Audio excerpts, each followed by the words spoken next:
మరి జననేత జగన్ అంటారు కదా, మరి ఏ విధంగా అది? జననేత జగన్ కాదు, చేతగాని జగన్ అన్న ఆయనకి పరిపాలన విధానం కానీ ఎవరికైనా తెలియదు. పిల్లోడు ఆయన ఇంకొక 20 ఏళ్ళు ఇది నేర్చుకొని ఆ నాన్నలాగా ఒక 65-70 సంవత్సరాలు అప్పుడు రావాలి, కానీ ఇప్పుడు పనికిరాడు. ఆయన ప్రజాసేవలో ఆయన పనికిరాడు. కేంద్రం నుంచి ఏం కావాలి తెలియదు.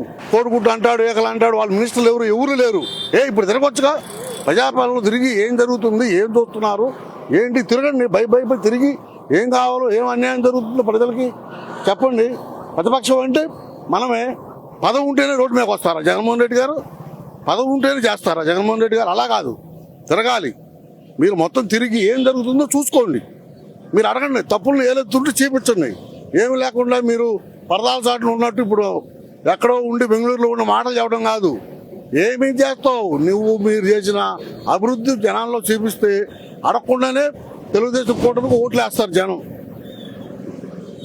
ఆయన జగన్మోహన్ రెడ్డి చేసిన పనుల్ని మేమే చూపిస్తే కూటమికి తెలుగుదేశానికి ఎలా ఓట్లు వస్తాయో మీకు తెలుసు, ప్రజలకు తెలుసు. ప్రజలు ఎవరు ఎన్నుకోవాలో వాళ్ళకి తెలుసు. వాళ్ళు నిర్ణయిస్తారు సార్. 11లో కూడా ఉంచరు.